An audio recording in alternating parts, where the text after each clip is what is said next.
व्यक्तित्व विकास की इस कार्यशाला में उपस्थित प्यारे विद्यार्थियों और आपके मार्गदर्शक और हमारे मार्गदर्शक डॉक्टर एम.एस. चौबे साहब, प्रिय विद्यार्थियों, व्यक्तित्व विकास का मतलब ये है कि आज आप जैसे कभी CCA असेसमेंट दोगे, आपने कितना पढ़ा संबंधित विषय में और उसका परीक्षण करवाने के लिए आप आए हैं।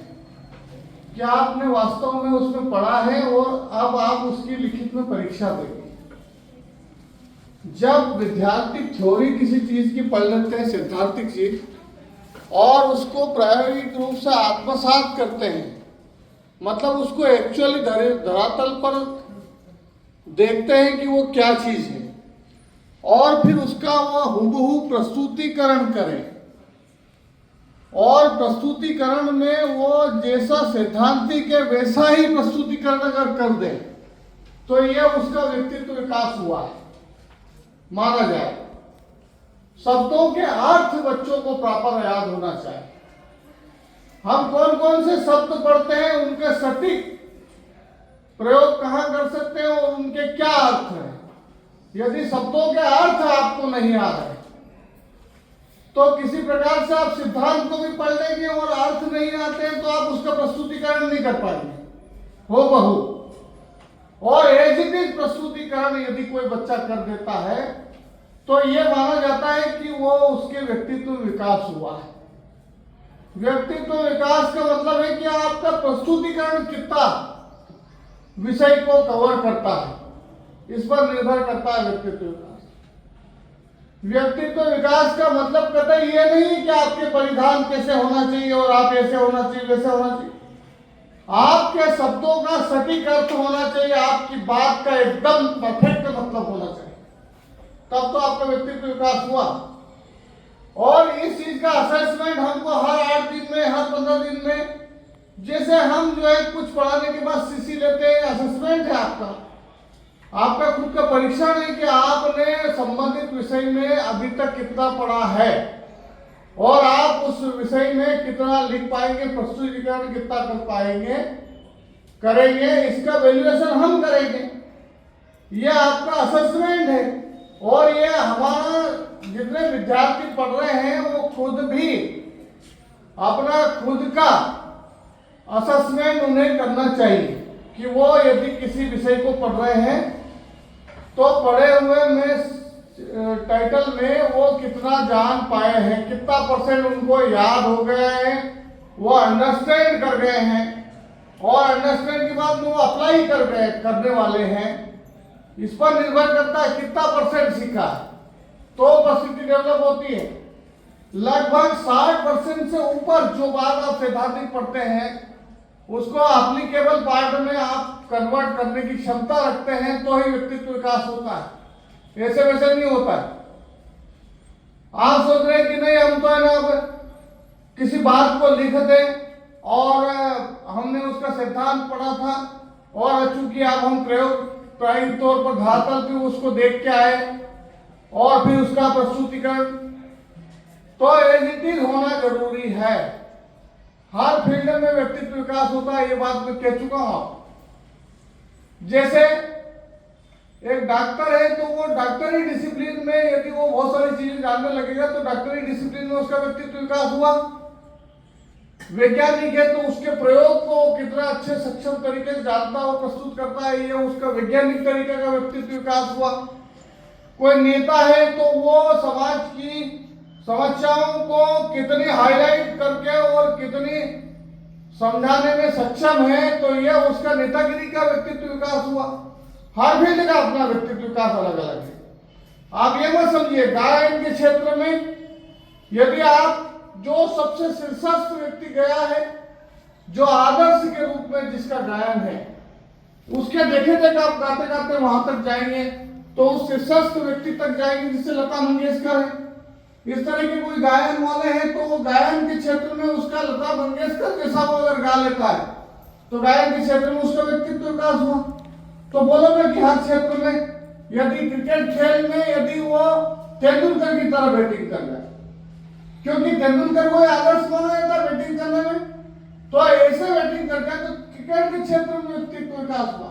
इसलिए हर फील्ड में अपना अपना शीर्षस्थ पर एक एक ऐसे व्यक्तित्व होते हैं जो जिनको आदर्श माना गया है और जिनको देखकर जिनकी प्रेरणा को सीखते हुए व्यक्ति उस दिशा में आगे बढ़ता है। ये आपका व्यक्तित्व विकास होना चाहिए। अगर आप किसी फील्ड में व्यक्तित्व विकास करना चाहते हैं, बोलने में व्यक्तित्व विकास करना चाहते हैं, सबसे वाचाल व्यक्ति कौन है, सबसे ज्यादा कौन बोलता है, सबसे अच्छा कौन बोलता है, उसको आदर्श मानते हुए धीरे धीरे आप उस दिशा में बढ़ेंगे आगे, तब जाके आपका व्यक्तित्व विकास। इसका परीक्षा भी बीच बीच में होना चाहिए कि वास्तव में मैं है ना उस फील्ड में कितना कर पा रहा हूँ, कितना नहीं कर पा रहा हूँ। और मैं ना सर की जो है के हौसले को प्रणाम करता हूँ कि आप रोज रोज विद्यार्थियों को कुछ न कुछ एक्टिविटी बताते जरूर है। आज तो अभी विद्यार्थी इस तरह के सोशल मीडिया के जमाने में ऐसे हो गए हैं कि वो कक्षाओं में बैठना पसंद नहीं करते हैं। कक्षाओं में नहीं बैठेंगे तो कोई ज्ञान आने वाला नहीं है, केवल फॉर्म भरते रह जाओ बस।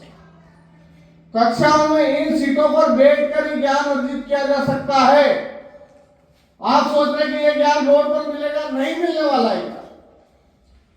इन कुर्सियों पर, कक्षाओं की केवल कुर्सियों पर आपको बैठ करके ज्ञान अर्जित करना है, तो ये आप कुछ करने में सक्षम होंगे।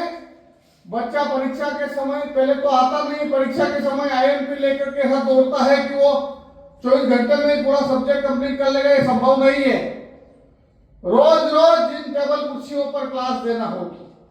सर ने कहा कि 60 दिन की 60 क्लास होना चाहिए आपकी, कम से कम 60 क्लास होना चाहिए किसी बच्चे की विषय में, तो ये माना जाएगा कि उसने उस विषय को पढ़ा है, समझा है। इसके बाद वो परीक्षा देना, केवल परीक्षा में आ रहे, बस फॉर्म भरने के बाद परीक्षा में चले आ रहे।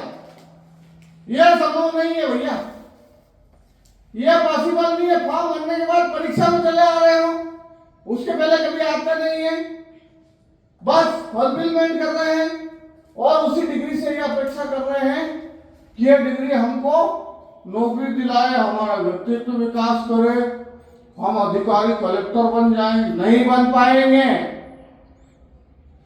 उसके आपको स्टेप फॉलो करना पड़ेगी। आप सोच रहे हैं कि हमारे रोज रोज इन कक्षाओं में एक हाइट आपका इकोनॉमी छिपी है, जो रोज आप धन की बरसात हो रही ज्ञान की, इसको रोज रोज प्राप्त करने के बाद ये इकट्ठा होता है। और जब आप किसी परीक्षा को देते हैं या किसी फील्ड में अप्लाई करते हैं तो आप सफलता को प्राप्त करते हैं, तब जाके इस धन जो आपने आज मेहनत कर रहे हैं उसका डायरेक्ट पैसा नहीं मिल रहा है, लेकिन जब सफल हो जाएंगे तो आपको नौकरी के रूप में या फ्यूचर के भविष्य आपका जो करियर के रूप में आपको उसका पैसा मिलेगा जो आज आप मेहनत करते हैं। और जो बच्चे नहीं कर रहे वो कुछ नहीं मिलने वाला। ये बात कान खोल के सुन लो। बहुत अच्छा। और दूसरे बच्चे, अब जैसे सबने कहा कि प्रैक्टिकल फाइल अनिवार्य कर दी है, और हमने खुद है ना वनस्पति विज्ञान को पढ़ाता हूं। हमारे इसमें 370 बच्चे माइनर फर्स्ट ईयर में आए, रोज रोज 5-10 आते हैं, बताइए आप, और फिर अपेक्षा करते हैं हम पास भी हो जाए, हम नौकरी पर। आपको पता है मैं खुद 100 प्रेरणा से जब पढ़ता था सर में, एक दिन सिंगल दिन मेरी एब्सेंट नहीं थी, सिंगल दिन। वाह, ताली बजना चाहिए इस बार। ताली नहीं, सिंगल दिन मेरी एब्सेंट कोई बताते कॉलेज में, इतनी कंटिन्यूटी थी। और ये कंटिन्यूटी ही सफलता का कारण बनी। इतना रोज रोज आपको संपर्क में रहना पड़ेगा। MSc के 2 साल प्रीवियस और फाइनल, उसमें मेरी एक सिंगल एब्सेंट नहीं है। वो कहने लगे संडे को भी आ जाता है। हाँ, संडे को भी आ जाएंगे। छुट्टी के दिन भी लैब खोल के ना अपना प्रैक्टिकल करने में व्यस्त है।